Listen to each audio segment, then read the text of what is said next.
Bonjour à tous, merci de nous retrouver sur ce salon des agricultures de Méditerranée ici à Villeveyrac, deuxième du nom avec l'an dernier, je le rappelle, plus de 10 000 visiteurs et puis peut-être de nouveaux records cette année. À mes côtés, l'un des acteurs principaux, j'allais dire, de l'agriculture, c'est Veolia, en présence à la personne d'Olivier Sarlat. Bonjour. Bonjour. Olivier, vous êtes responsable de Veolia, vous me disiez pour Languedoc-Roussillon et Aveyron. Tout à fait, oui. Alors expliquez-moi, quand vous arrivez dans votre bureau le matin, qu'est-ce que vous faites? Ah, déjà, j'essaie Vous de n'avez faire pas en de bureau, sorte. vous n'avez pas de bureau, vous faites que du télétravail. Non, non, Voilà. j'ai un bureau, je vais voir mes équipes, je vais voir les collectivités, les territoires pour lesquels nous travaillons, pour pouvoir leur apporter des solutions, pour pouvoir assurer une résilience hydrique de leur territoire, faire en sorte que à la fois le monde agricole, le tourisme, l'industrie et bien sûr les populations puissent avoir la bonne quantité d'eau au bon moment. Alors c'est important, l'agriculture et l'eau, hein, ce sont des mots qui vont très bien ensemble, en tout cas qu'il faut marier de la meilleure façon possible. J'imagine que les agriculteurs de 2025, ce ne sont pas les mêmes que ceux de 2000 ou même de 1950. Comment évoluer? On ne va pas se voiler la face, il y a un déficit hydrique qui est plus ou moins prononcé chaque année. Comment on fait pour faire face à tout ça? Mais en fait, c'est vrai que le changement climatique, c'est pas une vue d'esprit, c'est quelque chose qui nous touche, on va dire, très concrètement depuis 3 ans. Mais au-delà de ça, quand on regarde sur les 25 dernières années, on a vu une augmentation de la température moyenne sur Terre. Et il faut savoir que lorsque la température moyenne augmente d'1 degré, en fait, c'est 7% de plus d'humidité dans l'air. Donc ça veut dire que quand on regarde les projections du GIEC d'ici 2100 avec une trajectoire à plus 4 degrés, on peut se dire c'est quasiment plus 30% d'humidité dans l'air et donc une modification extrêmement importante du cycle hydrologique, donc des périodes de forte sécheresse et des périodes de forte intensité au niveau de la pluie. Ouais, avec des orages, des crêtes un petit peu qu'on ne voyait pas avant. Pas forcément plus d'orages, mais en tout cas beaucoup plus d'eau sous les orages. Ouais, des orages plus violents en tout cas. Exactement.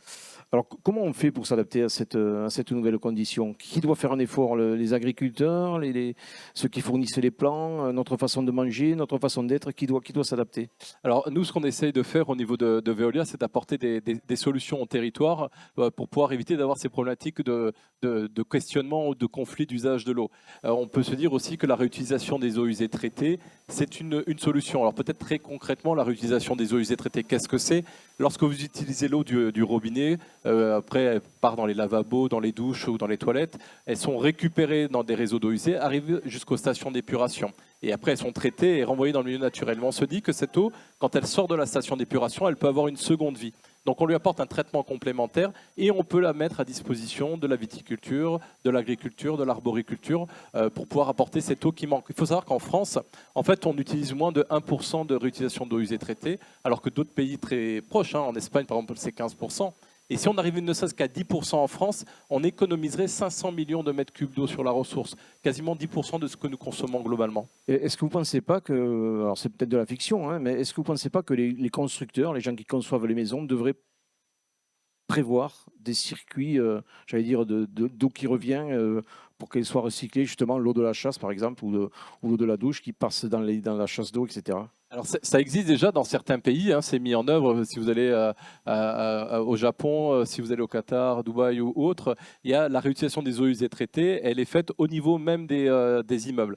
Après, on pourrait imaginer de le faire globalement à l'échelle de la France, mais ça voudrait dire qu'il faudrait tirer des nouveaux réseaux complémentaires en parallèle déjà de ceux de l'eau et de l'assainissement collectif qui amène ces eaux usées jusqu'aux stations. Donc cette eau de Riout, la ramener à nouveau Ce jusqu'aux serait un peu installations, compliqué, peut-être. c'est faisable techniquement. Économiquement, ça serait extrêmement cher. Donc c'est pour ça qu'au départ, il faut faire en sorte que l'utilisation soit faite au plus proche au plus proche des stations d'épuration. On avait aussi évoqué, je me souviens, lors d'une précédente rencontre, les fuites sur les réseaux qui sont très importantes, ou en tout cas qui étaient très importantes. Est-ce que là aussi, il y a une prise de conscience et des solutions qui sont apportées? Bien sûr qu'il y a une prise de conscience. Il faut savoir qu'en France, en fait, en moyenne, le rendement moyen des réseaux en France est 80%.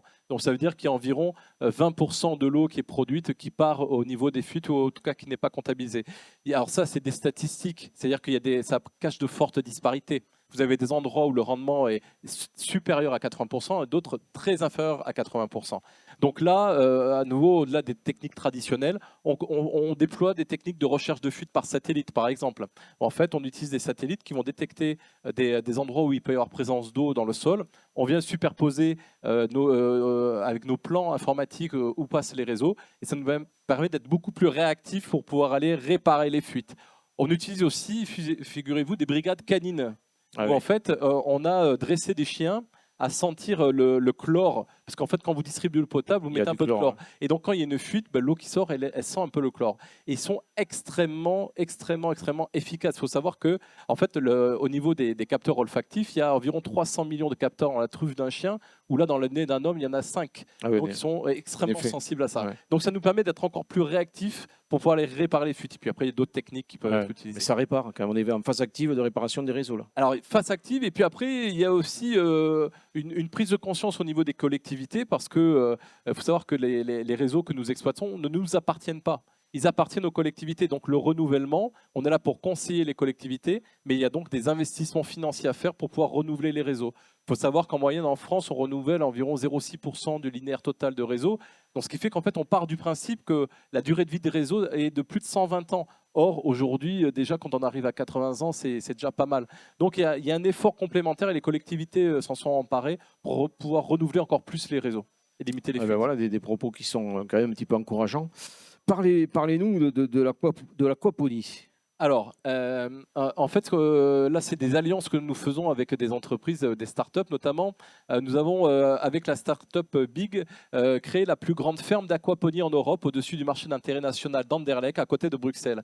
En fait, ce que nous faisons, cette ferme d'aquaponie, qui en fait vient mettre en synergie de l'aquaculture et de l'hydroponie, donc en gros de l'élevage de poissons et le fait de faire de la culture de plantes hors sol, sur du substrat hors sol. En fait, nous venons récupérer l'eau sur les toitures du marché d'intérêt national, on la traite, on l'injecte dans le système d'aquaculture, on recycle cette eau-là pour pouvoir en fait produire environ 25 tonnes de truites saumonées par an. Et après, on retire une partie de cette eau souillée, cette eau qui contient donc des nutriments, on en rajoute des nutriments complémentaires et on l'injecte au niveau des systèmes d'hydroponie pour faire environ 15 tonnes de tomates par an, 2700 pots aromatiques aussi par mois. Donc, autant vous dire l'efficacité du système. Et comme en plus on se trouve sur un toit, on profite de la chaleur des groupes froids pour pouvoir aussi chauffer les serres. Donc, on est vraiment dans une logique d'économie circulaire. Et après, manger les truites. Et on peut manger les truites, on mange les tomates, on peut manger Accessoirement. des aubergines, des piments, Là, des on est poivrons. complètement dans un cercle vertueux où tout est pris, recyclé, réinjecté. Oui, et puis comme en fait on vient prendre une partie de cette eau qui est injectée vient des toitures, en fait on économise on utilise 2 fois moins d'eau qu'un système classique. C'est merveilleux. Il faudrait généraliser ça, peut-être. Je ne sais pas Alors, sûr. c'est un système complémentaire par rapport à tout ce qui existe déjà. Oui, mais c'est un petit coup de pouce, hein. Complètement. En tout cas, pour cette énergie, il y a aussi on évoquait aussi la bioconversion avec des biodéchets. Oui, alors en fait là aussi c'est une alliance que nous avons fait avec la startup Mutatech dans le Vaucluse.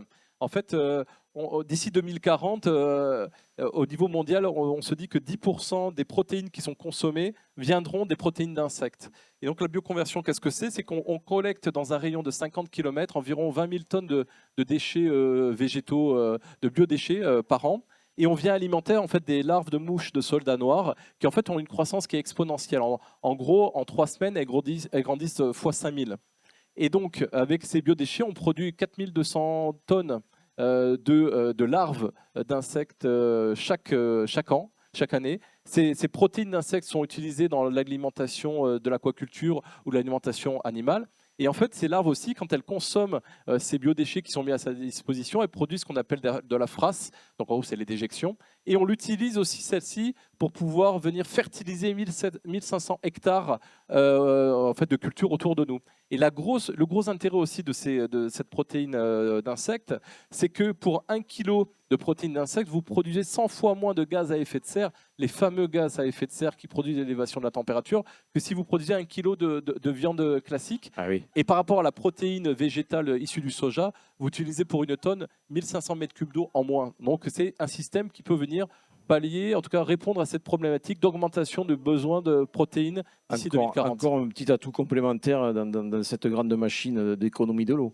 Oui, et puis dans cette économie circulaire. Cette économie circulaire, hein, également. Ben, écoutez, c'est bien d'entendre des propos. Il y a des solutions. Il y a des solutions, voilà, parce qu'en ce moment, on entend sécheresse, il n'y a plus d'eau, il n'y a plus de piscine, on n'arrose plus le gazon, attention. Et ça fait du bien d'entendre de vous entendre à vous, puis de voir un petit peu de lumière au fond du couloir, en tout cas. Oui, et puis on peut même encore aller plus loin. Par exemple, Windhoek, qui est la capitale de la Namibie, On alimente en eau potable plus de 100 000 personnes avec de l'eau potable faite à partir directement des eaux usées, donc depuis plus de 20 ans. Ah Donc oui. technologiquement, on a les solutions qui existent. Après, il y a aussi beaucoup de solutions fondées sur la nature qui peuvent être explorées. Donc tout ça, c'est des systèmes qui sont complémentaires. Voilà, puis si on trouve du goalon, on peut mettre quelques gouttes de pastis dedans, et puis comme ça peut... À chacun selon ses goûts. Chacun selon ses goûts.